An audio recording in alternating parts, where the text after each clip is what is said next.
Bom dia a todos, que tenhamos Jesus conosco hoje e sempre. O meu tema desta vez é sobre a língua, os benefícios e malefícios que nos trazem a língua, a nossa boca. Então, na Bíblia, Tiago nos fala sobre a força e perigo da língua. Meus irmãos, não se façam todos de mestres. Vocês bem sabem que seremos julgados com maior severidade, pois todos nós estamos sujeitos a muitos erros. Aquele que não comete falta ao falar é homem perfeito, capaz de pôr freio ao corpo todo. Quando colocamos freio na boca dos cavalos para que nos obedeçam, nós dirigimos todo o corpo deles. Vejam também os navios. São tão grandes e empurrados por fortes ventos. Entretanto, por um pequenino leme, são conduzidos para onde o piloto quer levá-los. A mesma coisa acontece com a língua. É um pequeno membro e, no entanto, se gaba de grandes coisas. Observem uma fagulha, como acaba incendiando uma floresta imensa. A língua é um fogo, o mundo da maldade. A língua, colocada entre os nossos membros, contamina o corpo inteiro e incendeia o curso da vida. Qualquer espécie de animais ou de aves, de répteis ou de seres marinhos são e foram domados pela raça humana, mas nenhum homem consegue domar a língua. Ela não tem freio e está cheia de veneno mortal. Com ela bendizemos o Senhor e Pai, e com ela amaldiçoamos os homens, feitos à imagem e semelhança de Deus. Da mesma boca sai a bênção e também a maldição. Então, nós temos também no livro dos Espíritos uma pergunta da perfeição moral, na pergunta 903. Incorre e inculpa o homem por estudar os defeitos alheios? Incorrerá em grande culpa se o fizer para criticar e divulgar, porque será faltar com a caridade. Se o fizer para tirar daí proveito, para evitá-los, tal estudo poderá ser-lhe de alguma utilidade. Importa, porém, não esquecer que a indulgência para com os defeitos de outrem é uma das virtudes contidas na caridade. Antes de censurardes as imperfeições dos outros, vede-se de vós não poderão dizer o mesmo. Tratai, pois, de possuir as qualidades opostas aos defeitos que criticais no vosso semelhante. Esse é o meio de vos tornardes superiores a ele. Se lhes censurar o ser avaro, sede generosos. Se o ser for orgulhoso, sede humildes e modestos. Se o ser for áspero, sede brandos. Se o proceder com pequenez, sede grandes em todas as vossas ações.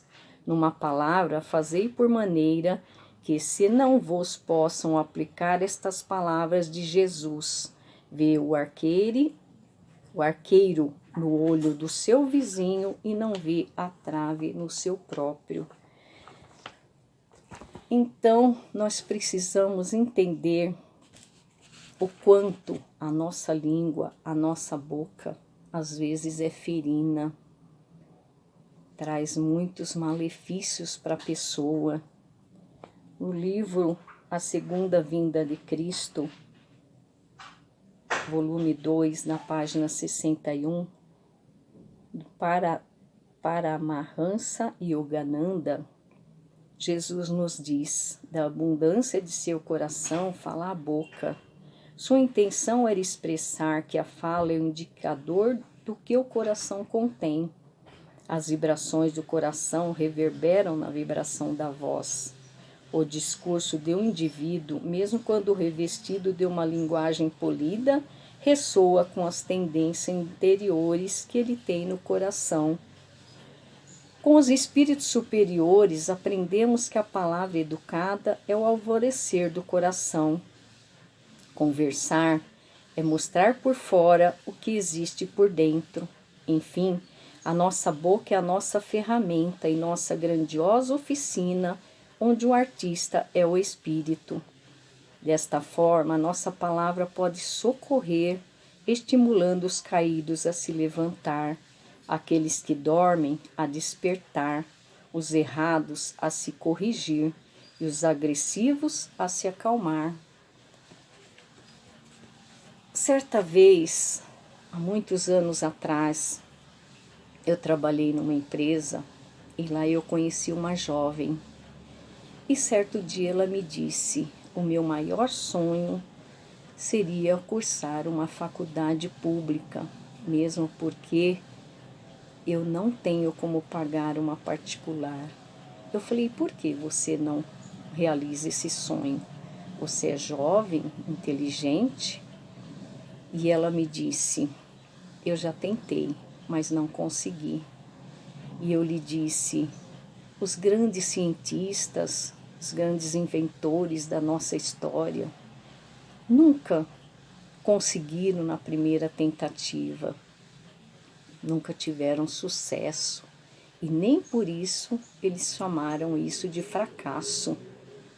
Eles viam como nova oportunidade, novo aprendizado, novos conhecimentos e para as próximas tentativas.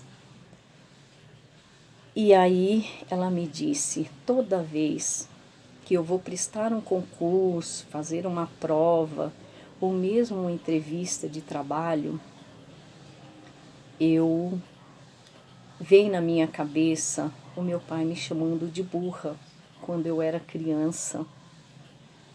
Se eu tirava uma nota vermelha, eu era burra. Se eu ia fazer algo que eu não conseguia, eu era burra. E isso impregnou na minha mente e toda vez que eu vou fazer algo, eu fracasso. E eu lhe disse: então, peça perdão a ele.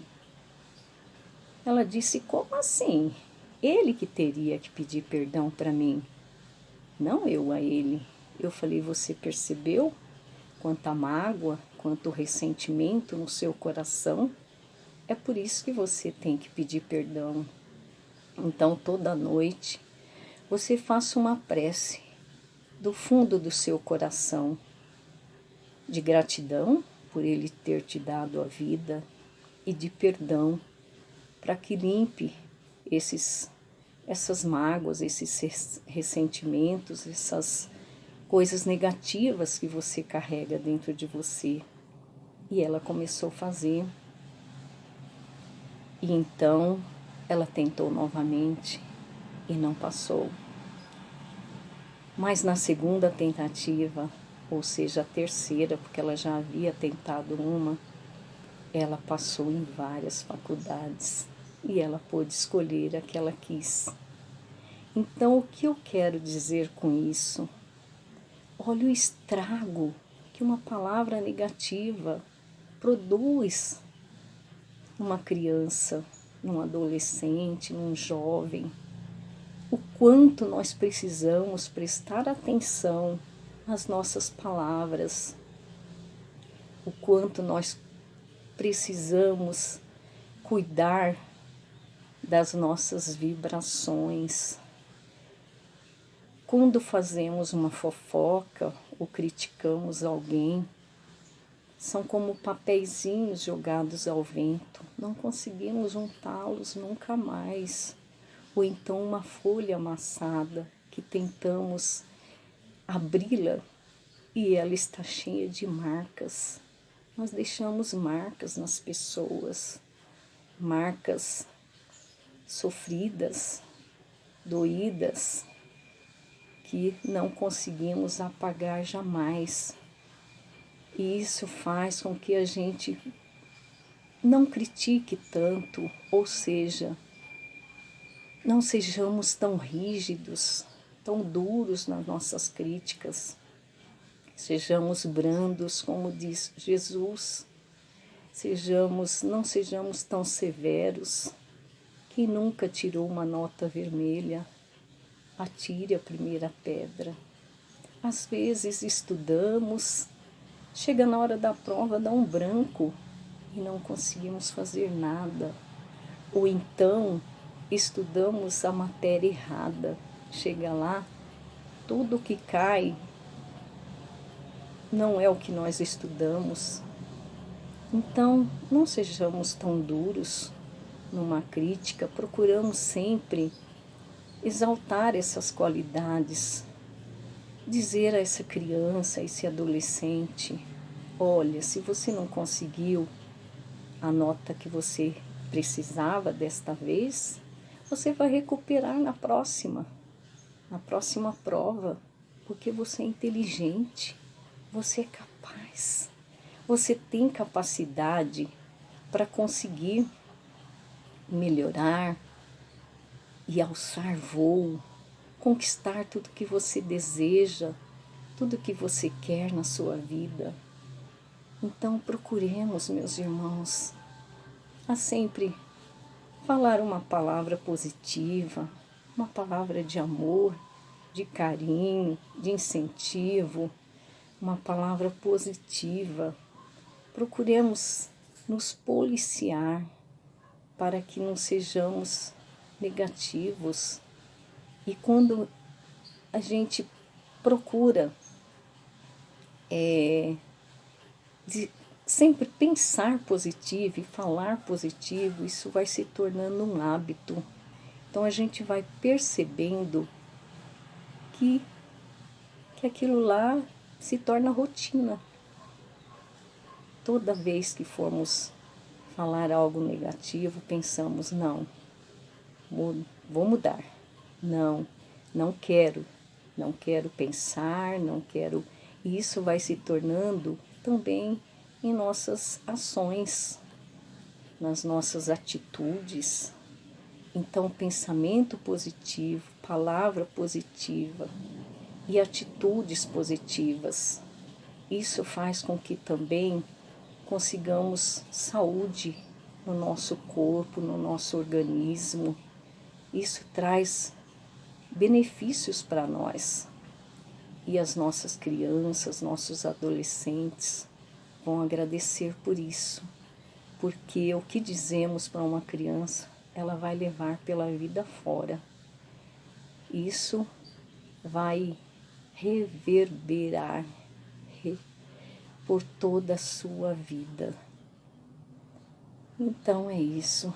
Eu espero ter conseguido passar a mensagem. Que Jesus ilumine a todos, hoje e sempre. Obrigada.